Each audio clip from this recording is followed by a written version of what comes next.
Welcome to the Explainer. Today, we're going to break down the official guide to Australia's Subclass 500 student visa.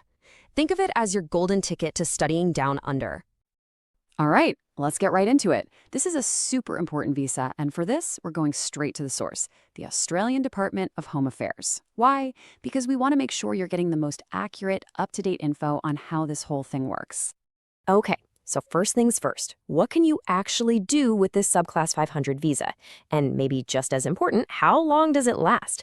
Let's break down the absolute basics. So at its heart, this visa is your key to studying full-time in an eligible course in Australia. But, and this is really important to remember, it is a temporary visa.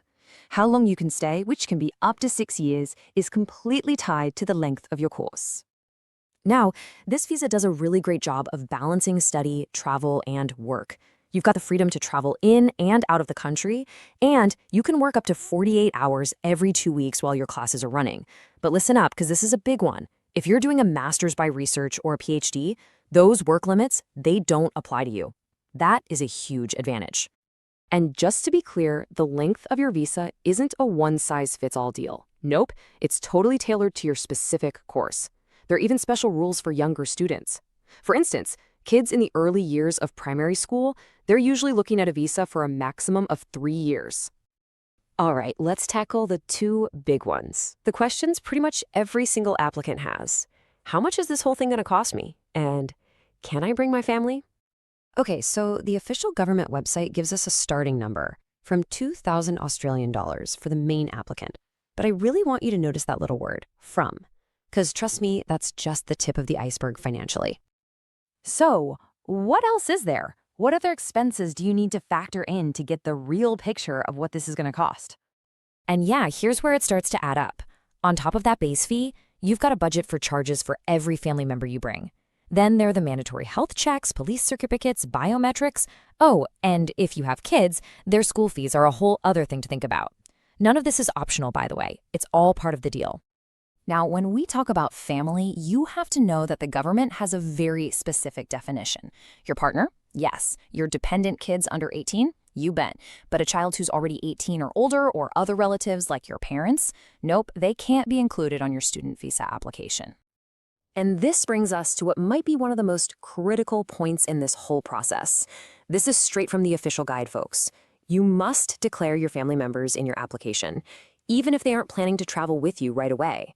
If you don't, they won't be able to join you later on this visa. Seriously, this is a non-negotiable must-do step. Okay, let's talk about the part everyone dreads, the waiting game. You've submitted everything, and now you wait. So how long does it actually take to get a decision? Well, the official advice is pretty clear. Apply as early as you possibly can, and there's a good reason for that. A bunch of different things can slow your application down, and just knowing what those things are ahead of time can be a massive advantage. You know, a lot of the reasons for delays are, well, they're pretty preventable. Things like not filling out the form correctly or forgetting to include all the right documents. Even just providing information that's tough for them to verify can add weeks to your wait time. So what's the best strategy? It's simple, really. Just be super thorough, double-check everything for accuracy, and make sure your application is 100% complete right from the start. Something else you've got to understand is that not all applications are created equal. The government actually has a priority system. So if you're a school student doing a PhD or sponsored by the government, you're in priority 1. That means your application gets looked at first. Pretty much everyone else, you'll likely fall into priority 2, which just means they'll get to your application after all the high priority ones are done. So you get that email. The good news, your visa has been granted. Awesome. But what now? Let's talk about the rules and what's expected of you as you start your new life in Australia. Okay, these are basically the ground rules. Number 1, and this is a big one, you have to meet all your visa conditions and, of course, obey Australian laws. Simple enough, right? You also get the freedom to travel outside Australia and come back as much as you want while your visa is valid. And here's a neat little modern touch. Your visa is completely digital. It's linked to your passport, so you don't have to worry about a physical sticker or label. But remember, your student visa isn't forever. It has an expiry date, so planning ahead is absolutely critical. Want to keep studying? You're going to need to apply for a new student visa. Just want to stick around for your graduation ceremony? A simple visitor visa might do the trick. And for some of you, after you finish your course, you might even be able to get a temporary graduate visa, which is just a fantastic opportunity to stay and work for a bit. Whew, okay, that was a ton of information, I know.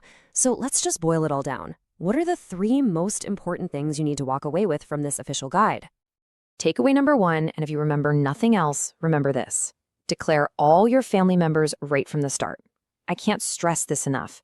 Even if they have 0 plans to join you, it is the only way to keep their options open down the road. Number 2, that visa fee you see on the website, think of it as just the entry ticket. Your total cost is going to be more than that. You absolutely have to budget for all the extras, the health checks, the biometrics, school costs for kids. That's the only way to get a real handle on the finances. And finally, takeaway number 3.